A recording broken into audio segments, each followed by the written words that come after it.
So hello everyone, इस वाले video हम लोग देखने वाले हैं उस टाइम के बारे में जिस टाइम पर मिलता है जियाओ एंड जिया के फादर से, जिनका नाम है जू कुन।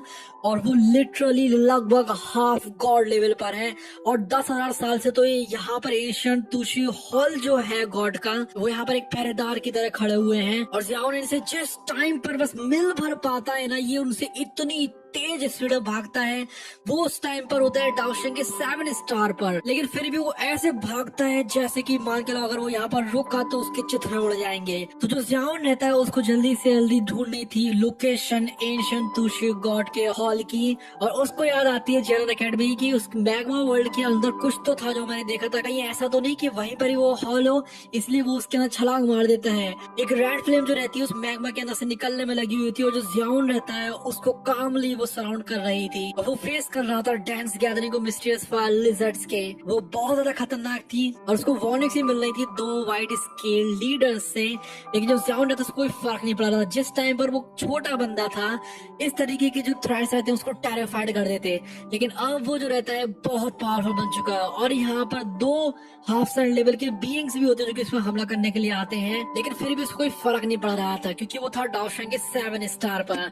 वो उस मेगा वर्ल्ड के अंदर जाता जाता है और वो डाउशिंग की 7 स्टार की स्पीड से अंदर जा रहा था, लेकिन फिर भी उसको घंटों घंटों बीत जाते हैं और वो नहीं पहुंच पाता बॉटम। तो तुम लोग सोच सकते हो कि वो कितना ज्यादा नीचे छुपा हुआ था।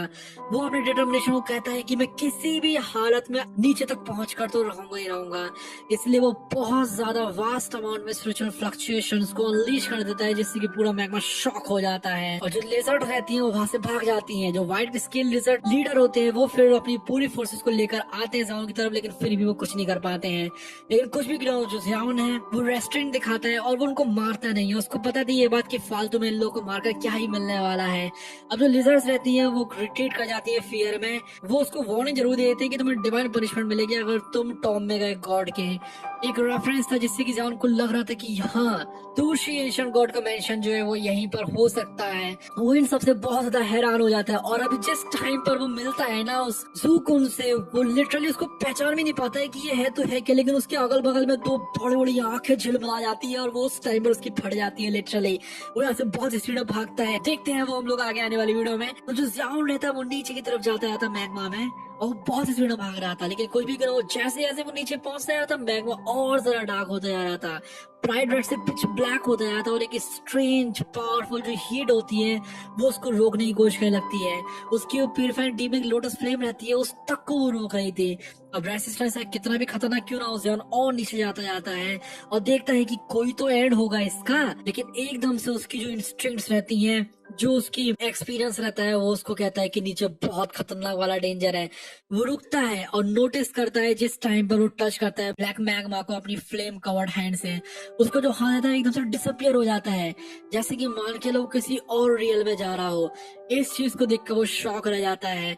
वो सोचता है कि यहाँ पर एक और इंडिपेंडेंट स्पेस है जो कि छिपा हुआ है इस बॉटम में मैग्मा के, और वो कोई ऐसी जगह है जो कि डाउडी लेवल का एक्सपर्ट ही बना सकता है, जो कि थे तुर्शी एंशिएंट गॉड। अब वो बहुत ज्यादा एक्साइटेड हो जाता है। जो जियाओन है वो अपने आप को जल्दी संभालता है और फिर एंटर कर जाता है इस स्पेस में। जो यहाँ पर मैग्मा था जो कि दौड़ मारने में लगा हुआ था, वो एकदम से गायब हो जाता है और एक शांत भरी और एंशिएंट और एम्प्टी रियल वहां पर आ जाता है। ये बिल्कुल डेसोलेट था और यहाँ पर कोई भी नहीं था। इसमें एक ओवरवेलमिंग सेंस भरी हुई थी एज की और हिस्ट्री की, जो कि दिखा रहा था कितना ज्यादा पुराना है। और यहीं पर ही रहते हैं जिया के फादर सुकुन, जो कि यहाँ पे 10,000 साल से हैं। वो कॉशियसली और ज्यादा एडवांस करता है। जो जियाओन है उसका स्पॉट करता है एक डिस्टेंट क्लस्टर को लाइट के, वो उसको अप्रोच करता है और उसको पता चलता है एक बहुत ज्यादा मैसिव और एक ऐसी चीज के बारे में जिसको देखकर वो बस देखते ही रह जाता है।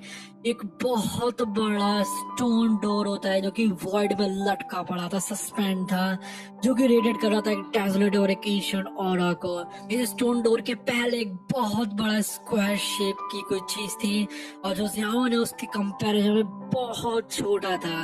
वो वहां पर खड़ा हो जाता है और वो देख रहा था इस साइड को कि इतनी ज्यादा बड़ी है कि वो उस जैसे पावरफुल बंदे से, जो कि खुद जियाओन है, उसको भी स्पीचलेस छोड़ दे रही है। उसकी जो आंखें रहती हैं फिर फिक्स्ड हो जाती हैं 3 एंशिएंट वर्ड्स के ऊपर, जो कि स्टोन डोर के ऊपर कार्व था, जो कि था एंशिएंट गॉड मैंशन। इस नेम को देखकर वो कंफर्म हो जाता है, उसकी उम्मीदें कंफर्म हो जाती है कि यस, यही वो टॉम है, लेजेंडरी टूशी एंशियंट गॉड का। अब जैसे ही वो खुश होना शुरू होता है, ज़ियाओन की इंस्टिंक्ट्स फिर से इधर पे फ्लैड अप हो जाती हैं। चिलिंग चीज उसको महसूस होती है जिस टाइम पर वो उसके सामने जा रहा था।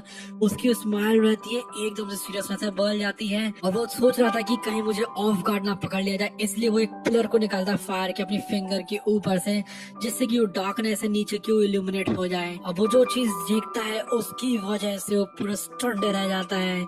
उसकी इतनी बुरी वाली फटती है कि यहाँ पर जो ब्लड होता है ना उसकी नसों के अंदर वो तक फ्रीज हो जाता है। इतनी ज्यादा हॉरिफाइंग डिस्कवरी थी उस सरफेस के नीचे, उस डार्क दुनिया के नीचे, कि उसने कभी सोचा भी नहीं था। जो ज़ियाओन रहता है उसकी स्ट्रेंथ बहुत ज्यादा थी, बहुत ज्यादा एक्सपीरियंस था, लेकिन फिर भी उसको एक चिलिंग क्रीप महसूस होती है उसके दिल के अंदर जिस टाइम पर वो क्रिएचर के एग्जिस्टेंस को महसूस करता है। उसकी वो बॉडी रहती है बहुत दूर तक स्ट्रेच्ड थी उस डार्कनेस में, और वो उसका देख भी नहीं पा रहा था एंड कि इसकी बॉडी असल में है तो है कितनी बड़ी। ये जो मैसिव बीइंग था वो आईसी पर्पल गोल्ड स्केल्स में कवर्ड था, जो कि रेडिएट कर रहा था एक इनडिस्ट्रक्टिबल हार्डनेस को। ये सस्पेंडेड था एम्प्टी स्पेस में। जो ज़ियाओन था वो बहुत ज्यादा सतर्क हो जाता है, यहाँ तक कि उसकी पावरफुल डाउडी स्टेट सोल होती है ना, उसका जो साइज और ऑरा वो देखता है बीस्ट का, वो तक उससे ओवरवेल्म हो जाती है। उसको रियलाइज होता है कि इस मैग्मा वर्ल्ड के बॉटम में सच में एंशिएंट गॉड केव है। ज़ियाओन डिसाइड करता है कि जल्दी से यहाँ से भाग जाए और वो गुआन जैसे एलाइज को गैदर करेगा और ज्यादा एक्सप्लोर करने के लिए। लेकिन वो जैसे ही यहाँ से भागने वाला होता है, जो जायंट क्रिएचर रहता है वो हल्का सा हिलता है और एक ऐसा मूवमेंट करता है जिससे साफ साफ समझ में आ जाता है कि ये अभी भी जिंदा है। जो ज़ियाओन रहता है वो अपने एस्केप को और ज्यादा जल्दी कर देता है। वो सोच रहा था कि ऐसे जल्दी से जल्दी उसको भाग ले, लेकिन अब तो बहुत देर हो चुकी थी। एक बहुत ज्यादा ह्यूज जो रेड आईज रहती है वो उस डार्कनेस में खुलती हैं। उनमें से हर एक जो आंख रहती है वो कई 100 गुना ज्यादा बड़ी थी ज़ियाओन के खुद के कंपैरिजन में भी। बहुत भयानक वाला प्रेशर उसके ऊपर लॉक हो जाता है, जिससे कि जो ज़ियाओन रहता है उसको अपनी डाई स्टेट सोल को निकालना ही पड़ता है रेस्ट करने के लिए। ऐसी आवाज जिसको सुनकर कोई बहरा ही हो जाए पूरे स्पेस में गूंज जाती है। और वो क्वेश्चन करती है कि जो ज़ियाओन है, क्या तुम्हारे पास एंशिएंट जेड है? ज़ियाओन को रियलाइज होता है डेंजर का। ज़ियाओन रिस्पेक्टफुली क्लेम करता है कि वो यहाँ पर एक्सीडेंटली आ गया है और अब वो यहाँ से भागने वाला है किसी भी हालत में। लेकिन कुछ भी क्यों, जो क्रिएचर वो डिसअपॉइंटेड हो जाता है। उसने यहाँ पर 10,000 साल तक इंतजार करा है, किस लिए? क्योंकि कोई बंदा यहाँ पर घूमने आ जाए, इसलिए वो लॉन्च करता है एक बहुत बड़ी पर्पल गोल्ड एनर्जी को, जो कि उसके ऊपर लॉक थी। जो ज़ियाओन रहता है वो अपनी स्पिरिचुअल बॉडी को बुलाता है काउंटर करने के लिए। उसकी जो येलो स्प्रिंग डिवाइन एंगर होती है वो क्लैश हो जाती है क्रिएचर के लाइट पिलर के साथ में, और यहाँ पर एक तूफान सा मच जाता है। हालांकि वो यहाँ पर शैटर करने में तो कामयाब हो गया था अपनी एडिशनल स्पिरिचुअल पावर का इस्तेमाल करके, लेकिन जो एफर्ट्स रहते हैं उससे वो कुछ भी नहीं कर पा रहा था।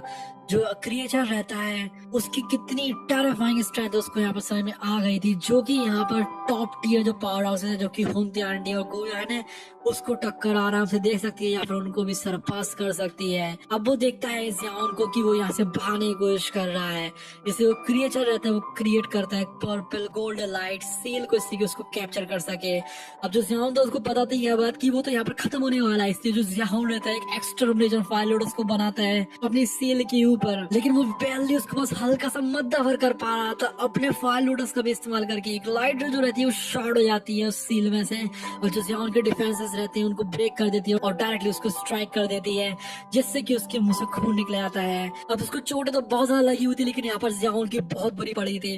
वो यहाँ से किसी भी हालत में बस भागना चाहता था, किसी भी हालत में यहाँ से निकलना चाहता था। जो क्रिएचर रहता है उसकी जो वॉइस रहती है उसको वो हंसी उड़ाते हुए कहती है, वो कहती है कि तुम्हारे पास होगी डाई सोल स्टेट वगैरह, कि तुम सिर्फ एक 7 स्टार के डाओ शेंग हो, तुम बहुत ज्यादा कमजोर हो मुझसे भागने में। अब जो ज़ियाओन है वो रियम के एक्सिस तक जैसे ही पहुंचने वाला होता है, एक और स्ट्राइक आ जाती है ऊपर से।